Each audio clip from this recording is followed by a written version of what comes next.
Year Canada نے Dubai اور تل ابیب کے لیے اپنی سروس 7 ستمبر تک معطل کر دی۔ قازقستان کی ایئر آستانہ نے الماتے سے دبئی جانے والی پروازیں 31 اگست تک روک دیں۔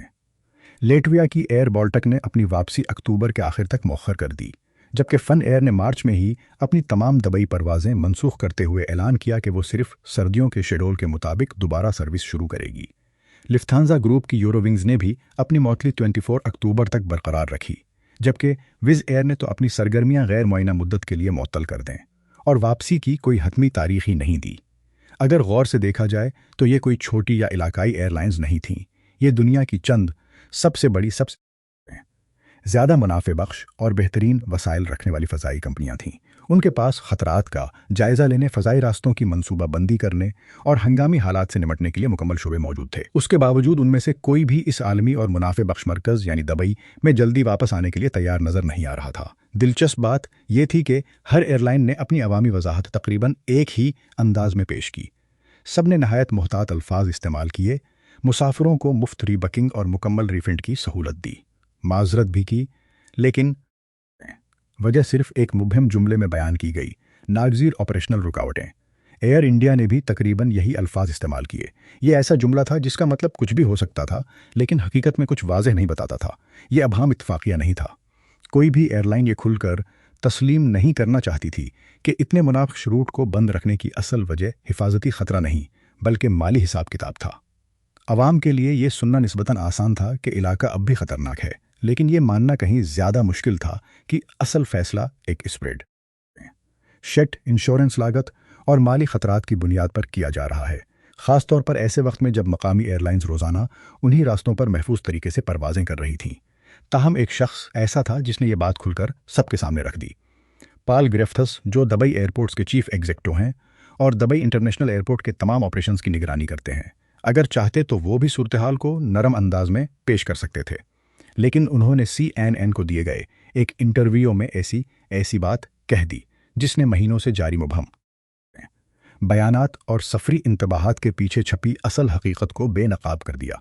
جب ان سے پوچھا گیا کہ اتنی بڑی عالمی ایئر لائنز ابھی تک دبئی کیوں واپس نہیں آ رہیں، تو ان کا جواب نہ فضائی حدود کے خطرات سے متعلق تھا، نہ ہی ایئرپورٹ کی سیکیورٹی سے۔ انہوں نے صاف الفاظ میں کہا کہ اصل رکاوٹ انشورنس ہے، نہ اجازت نامے، نہ ایئرپورٹ کی تیاری، نہ ہی رن وے کی حالت، بلکہ صرف انشورنس۔ انہوں نے مزید کہا کہ اگر مختلف ممالک کی حکومتیں اپنی قومی ایئر لائنز کے لیے متحدہ عرب امارات میں آپریشنز کی مالی ضمانت دینے پر آمادہ ہوں تو دبئی ہر ممکن تعاون کرنے کے لیے تیار ہے۔ ان کے مطابق مسئلہ حفاظتی معلومات کا نہیں تھا، بلکہ وہ مالی خطرہ تھا جسے نجی انشورنس کمپنیاں اٹھانے کے لیے تیار نہیں تھیں۔ گریفتھس نے ایک اور اہم نکتہ بھی اٹھایا: جن ایئر لائنز نے اپنی پروازیں جاری رکھیں یا جلد بحال کر دیں، ان کے پیچھے مضبوط سرکاری یا ریاستی مالی معاونت موجود تھی۔ ایمریٹس دبئی حکومت کی ملکیت ہے اور اتحاد ایئر ویز ابوظہبی حکومت کی۔ ان ایئر لائنز کو جنگی خطرات کی انشورنس کے لیے نجی کمپنیوں پر مکمل انحصار نہیں کرنا پڑتا، کیونکہ ان کے پاس پہلے سے ہی ریاستی پشت پناہی موجود ہوتی ہے۔ اس کے برعکس پیرس، ایمسٹرڈیم یا ٹورنٹو سے چلنے والی نجی ایئرلا صرف اپنی مرضی سے نہیں کر سکتے جہاں جنگی خطرات موجود ہوں۔ اگر کسی حادثے کی صورت میں طیارہ ضائع ہو جائے یا کوئی بڑا واقعہ پیش آ جائے تو اس کے مالی نتائج ناقابل تصور ہو سکتے ہیں۔ ایسے حالات میں مناسب انشورنس حاصل کرنا نہ صرف انتہائی مشکل بلکہ بے حد مہنگا بھی ہو جاتا ہے، اور یہی وہ حقیقت تھی جس سے زیادہ تر مسافر بالکل بے خبر تھے۔ پال گریفتھس کا مقصد ایئر لائنز پر تنقید کرنا نہیں تھا۔ اگر ان کے لہجے میں کسی کے لیے ناراضی تھی تو وہ ایئر لائنز نہیں، بلکہ حکومتیں اور انشورنس مارکیٹ تھیں جو زمینی حقائق کے مطابق خود کو بروقت ڈھالنے میں ناکام رہی تھیں۔ دبئی چاہتا تھا کہ زیادہ سے زیادہ ایئر لائنز واپس آئیں۔ مسافروں کی مانگ موجود تھی، ہوائی اڈے مکمل طور پر تیار تھے اور تمام بنیادی ڈھانچہ معمول کے مطابق کام کر رہا تھا، لیکن اگر انشورنس پالیسیوں کے اعداد و شمار مالی لحاظ سے قابل قبول نہ ہوں تو باقی تمام تیاریاں بے معنی ہو جاتی ہیں۔ ان کے بیان میں ایک اور اہم اشارہ بھی چھپا ہوا تھا۔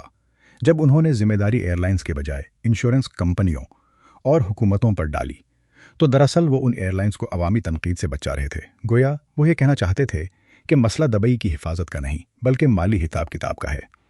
یہ ایک نہایت محتاط سفارتی موقف تھا: نظام پر تنقید کرو لیکن ان ایئر لائنز پر نہیں جنہیں مستقبل میں دوبارہ دبئی آنا ہی ہے۔ ہوابازی کے ماہرین نے فوراً اس بیان کی اہمیت کو محسوس کیا۔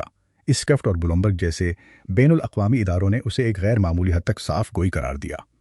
پہلی مرتبہ کسی اعلیٰ عہدیدار نے کھل کر اس فرق کی نشاندہی کی تھی کہ ہمارے دروازے کھلے ہیں، اور عالمی ایئر لائنز کی مسلسل غیر موجودگی کے درمیان موجود تھا۔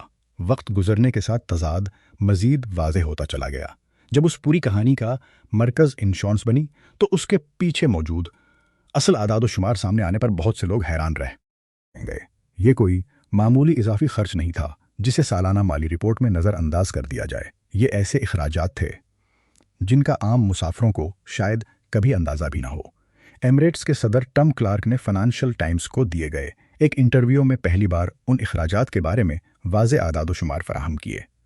ان کے مطابق ایمریٹس اپنی پوری اضافی انشورنس کی مد میں تقریباً $1,00,000 فی ہفتہ ادا کر رہی تھی، لیکن جب ایک انشورنس ماہر نے یہ اعداد و شمار دیکھے تو اس نے حیرت کا اظہار کرتے ہوئے کہا کہ یہ رقم غیر معمولی حد تک کم ہے۔ اس کی وجہ یہ تھی کہ ایمریٹس جیسی سرکاری پشت پناہی رکھنے والی ایئر لائن کو وہ سہولتیں حاصل تھیں جو دیگر نجی ایئر لائنز کے پاس موجود نہیں تھیں۔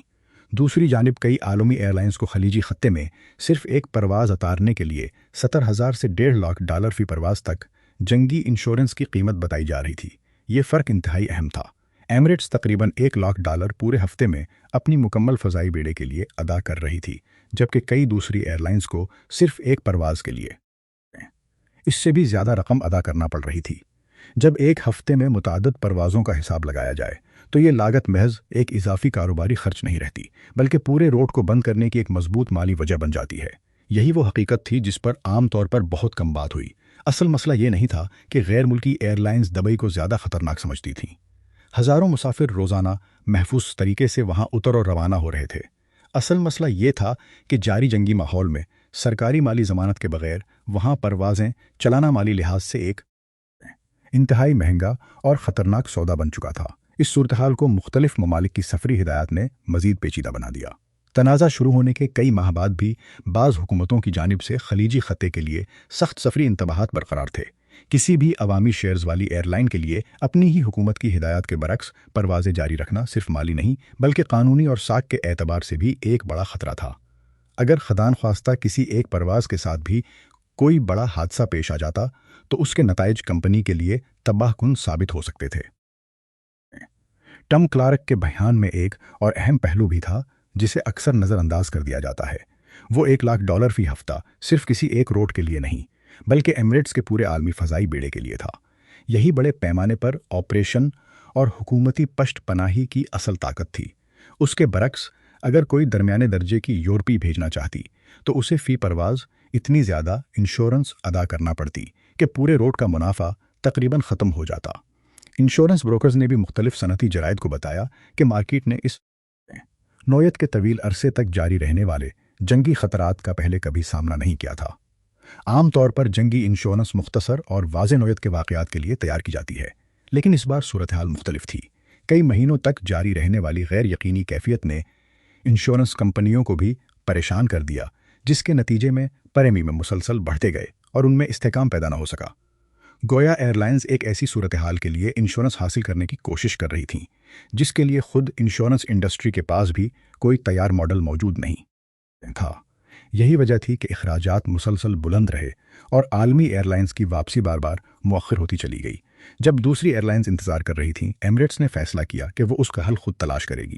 اگر اصل رکاوٹ انشورنس ہے تو اس کا حل صرف حکومتوں یا انشورنس کمپنیوں کے فیصلوں کا انتظار کرنا نہیں بلکہ ایک نیا راستہ اختیار کرنا ہے۔ جون 2026 میں فنانشل ٹائمز کو دیے گئے ایک انٹرویو میں ایمریٹس کے صدر ٹم کلارک نے تصدیق کی کہ ایئر لائن براہ راست انشورنس کمپنیوں کے ساتھ مل کر ایک نیا سفری انشورنس پروگرام تیار کر رہی ہے جو دبئی آنے یا دبئی کے ذریعے سفر کرنے والے مسافروں کے لیے مخصوص ہوگا۔ کاغذ پر اس منصوبے کا مقصد بہت سادہ دکھائی دیتا تھا، لیکن عملی طور پر یہ ایک بڑا قدم تھا۔ اس کا اصل ہدف ان مسافروں کے خوف کو ختم کرنا تھا جو سفر کا فیصلہ مؤخر کر رہے تھے۔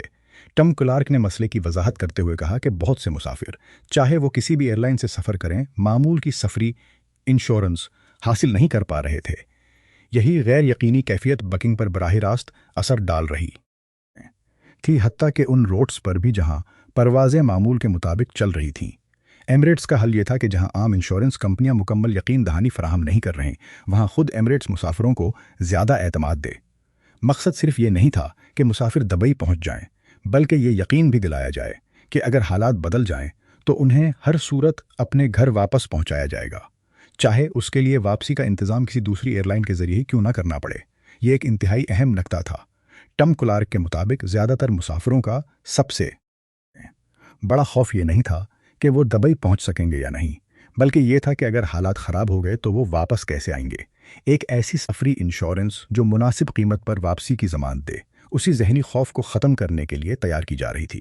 دلچسپ بات یہ تھی کہ تمام مشکلات کے باوجود دبئی کی طلب کبھی ختم نہیں ہوئی۔ ٹم کلارک نے بتایا کہ لندن سے دبئی جانے والی کئی پروازیں مکمل طور پر بھر کر روانہ ہو رہی تھیں، حالانکہ بہت سے مسافروں کے پاس مکمل سفری انشورنس موجود نہیں تھی۔ اس کا مطلب واضح تھا، لوگ اب بھی دبئی جانا چاہتے تھے۔ مسئلہ مسافروں کی دلچسپی نہیں تھا، بلکہ ان کے اعتماد کو بحال کرنا تھا۔ یہی وہ مقام ہے جہاں ایمریٹس اپنے حریفوں سے مختلف نظر آتی ہے۔ جب پوری صنعت انتظار کر رہی تھی، بلکہ مسئلے کا عملی حل تلاش کرنا شروع کر دیا۔ اس کی حکمت عملی ہمیشہ یہی رہی ہے کہ پہلے قدم اٹھایا جائے اور پھر راستے میں آنے والے مسائل کو حل کیا جائے۔ اس میں ایک اہم کاروباری پہلو بھی پوشیدہ تھا۔ ہر وہ مہینہ جس میں برٹش ایئرویز کے LM یا دیگر بڑی ایئر لائنز زمین پر کھڑی رہیں، اسی دوران ایمریٹس اور فلائی دبئی لاکھوں نئے مسافروں کے ساتھ تعلقات قائم کرتی رہیں۔ بار بار سفر کرنے والے مسافر اچھی طرح یاد رکھتے ہیں کہ مشکل وقت میں کون سی ایئر لائن ان کے ساتھ کھڑی تھی۔ جب دوسری ایئر لائنز آخرکار واپس آئیں گی تو ممکن ہے مارکیٹ پہلی بدل چکی ہو۔ اگرچہ ایمریٹس کا نیا انشورنس پروگرام ابھی تکمیل کے مراحل میں تھا، لیکن اس کا بالکل واضح تھا، اس کا مقصد بالکل جو تھا، مسافروں کو صرف اعتماد نہیں بلکہ عملی ضمانت فراہم کرنا۔ آخرکار برٹش ایئرویز کا وہ طیارہ جو کئی مہینوں تک ہیتھرو ایئرپورٹ پر کھڑا رہا، دوبارہ فضا میں بلند ضرور ہوا، مگر محدود شیڈول کے ساتھ۔ حقیقت یہ تھی کہ وہ کسی فوری ہستی خطرے کی وجہ سے زمین پر نہیں رکا تھا، بلکہ مالی حساب کتاب، انشورنس کی بڑھتی ہوئی لاگت اور کاروباری فیصلوں نے اسے روکے رکھا تھا۔ دوسری طرف دبئی مسلسل پروازیں جاری رکھے ہوئے تھا، اور اس نے ایک بار پھر ثابت کر دیا کہ مضبوط عالمی مراکز ہمیشہ اجازت کا انتظار نہیں کرتے، بلکہ مشکل حالات میں بھی اپنے راستے خود بناتے ہیں۔ اب اصل سوال یہ ہے کہ اگلی بڑی ایئر لائن کون سی ہوگی جو مکمل طور پر دبئی واپس آئے گی، اور کون سی ایئر لائن اس دوڑ میں ہمیشہ کے لیے پیچھے رہ جائے گی۔ اگر آپ کو ہوا بازی کی دنیا کے پس پردہ حقائق پر مبنی ایسی ویڈیوز پسند آتی ہیں تو ویڈیو کو لائک کریں، کمنٹ میں اپنی رائے ضرور بتائیں کہ آپ کے خیال میں کون سی ایئر لائن سب سے پہلے مکمل آپریشن بحال کرے گی، اور مستقبل میں ایسی مزید معلوماتی ویڈیوز دیکھنے کے لیے ہمارے چینل کو سبسکرائب کرنا نہ بھولیں۔